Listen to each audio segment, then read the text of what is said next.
नमः शिवाय शिवजी सदा सहाय। ओम नमः शिवाय गुरुजी सदा सहाय। 33वां अध्याय सृष्टि वर्णन। स्वारोचिष मनुवाद में वैवस्वान चरित्र 33वें अध्याय में वर्णन यथा सचित्र।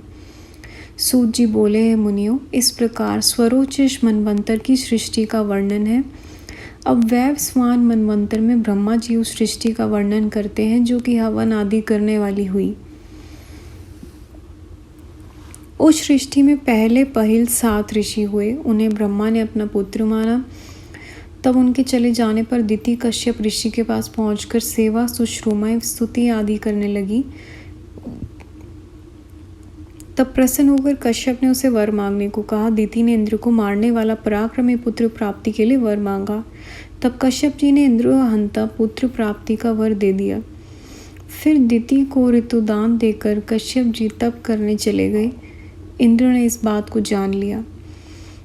दिति के व्रत भंग करने के अवसर की प्रतीक्षा करने लगा। जब 1 वर्ष की अवधि रह गई तो इंद्र को अवसर मिल गया, क्योंकि एक दिन झूठे मुंह से बिना हाथ पैर धोए दिति सो गई थी।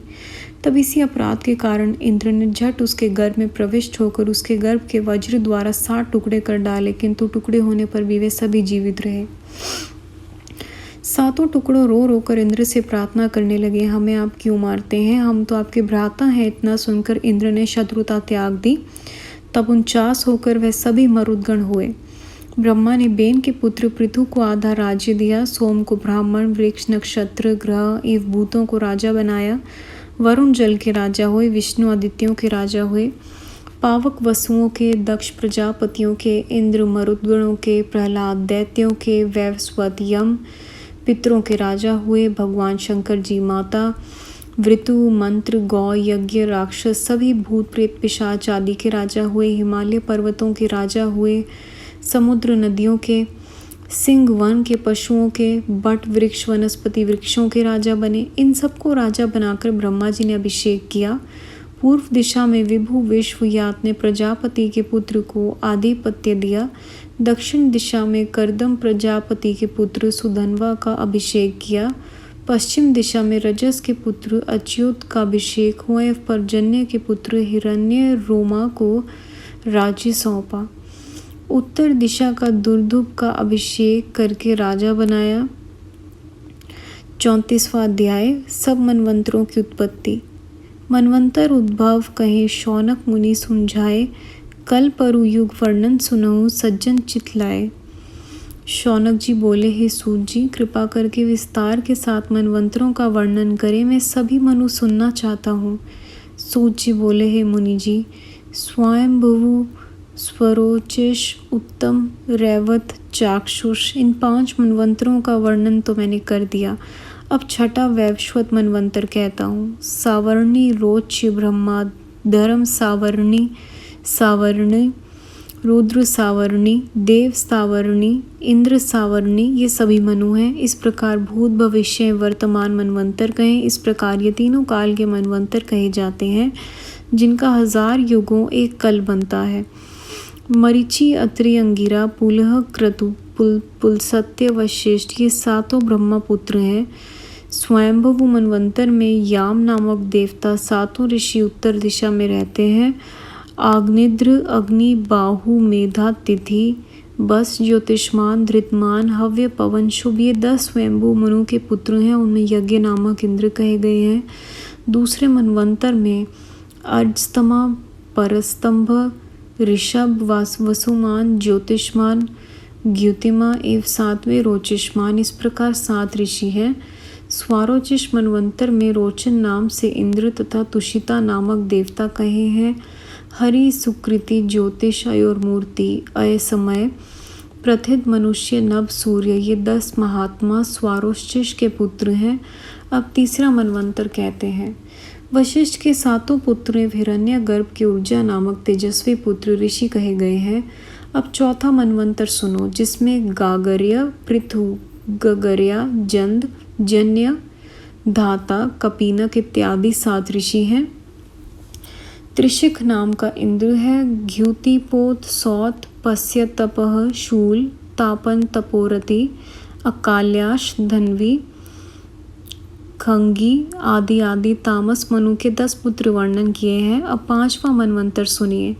देव बाहु जय मुनि वेदशिरा हिरण्य रोमा पर्जन्य उधरव बाहु इव सत्व नैजादिक दूसरे 7 ऋषि कहे गए हैं। इसमें भूत रज तप प्रकृति आदि देवताएं विभु नामक इंद्र तथा तामस के सहोदर रैवत नामधारी मनु कहे गए हैं। अब 6वां मनवंतर सुनिए। उसमें रुचि प्रजापति के पुत्र रौचित मनु हैं। राम व्यास अत्रेय बहुश्रुति भरद्वाज अश्वत्थामा शरद्वान कृपाचार्य कौशिक वंशी गालव रुरु कश्यप ये सभी ऋषि एवं देवता कहे जाते हैं। मरीचि के पुत्र एवं कश्यप पुत्र ही देवता होंगे और विरोचन के पुत्र बलि ही इंद्र होंगे। विशांग अग्निवान सुमंत धृतिमान वसु सूटी सुराविष्णु रात सुमति ये 10 आगे होने वाले सावर्णी मनु के पुत्र होंगे। अब 9वां मनवंतर सुनिए। इसमें मनु दक्ष सावर्णी होगा। मेधातिथि पौल सत्य व्रस्त कश्यप ज्योतिष्मान भार्गव अंगिरा तथा सवन एवं वशिष्ठ आदि ऋषि ये सब रोहित मनवंतर में होंगे और इनमें देवताओं के गण भी 3 होंगे। प्रजापति रोहित के पुत्र धृष्ट केतु दीप्त केतु पंचहस्त निराकृत पृथुश्रवा भूरिग्यमन ऋचिक वृहतगवे ये 9 पहले सावर्णी के पुत्र होंगे। इस प्रकार जब दूसरा मनवंतर लगेगा उसमें 10वां मनु होगा। हविष्मान प्रकृति अधोमुक्ति अव्यय प्रयाति भाबार अनेना नाम के ऋषि होंगे। द्विष्मंत नाम के देवता होंगे। स्वयं महादेव शंभु इनके इंद्र होंगे। अक्षलन उत्मौजा जाटी वेण शतानिक निरामित्र वृषसेन जयदत्र भूरिध्यन सुरवचा अचिर्य 10 मनुपुत्र होंगे। अब तृतीय मनवंतर में 11वां मनु होगा। उसमें हविष्मान वपुष्मान वशिष्ठ अनय चारों निखर तेजस अग्नि एवं 3 देवगण ब्रह्मा जी के वैदृत कहलाएंगे। सर्वज्ञ सुशर्मा देवानिक क्षेमक दृढ़तेषु खंडक आदर्श कहु बाहु ये मनुपुत्र होंगे। अब चौथे सावर्णी के 7 ऋषियों का नाम सुनो। द्युति सूतया अंगिरा पौलस्य पुलह भार्गव ब्रह्मा के मानस पुत्र 5 देवता गण होंगे। दिवस्पति नाम के इंद्र होंगे। विचित्र चित्र तप धर्म धृतोन्द्र सुनेत्र शत्र वृंदक निर्भय सूतपा द्रोण ये रोच्य मनु के पुत्र होंगे। 14वां सत्य मनु मनवंतर होगा। उसमें आंगनेद्र मागध अतिवाह्य शक्तियुक्ति अजित पुलह इन नामों के सप्तऋषि होंगे। परम पवित्र चाक्षुष देवता एवं शुचि इंद्र होगा। इस 14वें मनवंतर में 5 देवता कहे गए हैं। तरंग भीरु बुधन तनुग्र अनुग्र अतिमानी प्रवीण विष्णु संक्रंदन तेजस्वी सबल ये सब सत्य मनुपुत्र होंगे। भौम मनु के अधिकार में ही पहला कल पूर्ण हो जाता है। इस प्रकार के वर्णन से मैंने भूत भविष्यत काल के मनु सुना दिए। इन मनुओं का वर्णन भी श्री सनत कुमार जी व्यास जी के प्रति कह चुके हैं। यही मनु अपने धर्म तप के प्रताप से सहस्र युग पर्यंत प्रजा पालन करके ब्रह्मलोक में जाते हैं। 71 युगों की चौकड़ी पर्यंत की स्थिति रहती है। इनको कीर्ति वृद्धक 14 मनवंतर कहा जाता है। इनके अंत हो जाने पर फिर सृष्टि का आरंभ होता है। 100,000 जब पूर्ण हो जाता है तब तक एक कल पूरा हो जाता है। उस समय सूर्य की किरणों द्वारा सभी चराचर जल जाते हैं। फिर सत्य आदित्य आदि ब्रह्मा के साथ विष्णु नारायण में प्रवेश कर जाते हैं। संगत जी अध्याय यहाँ समाप्त होता है। गुरु जी संगत जी यहाँ तक मुझसे कैसे भी जाने अनजाने में भूल हुई हो किसी भी तरह की प्लीज़ माफ़ करिएगा। अगला अध्याय हम अगली वीडियो में सुनेंगे। ओम नमः शिवाय शिव जी सदा सहाय। ओम नमः शिवाय गुरु जी सदा सहाय। Thank you Guru ji, thank you संगत जी। जय गुरु जी महाराज।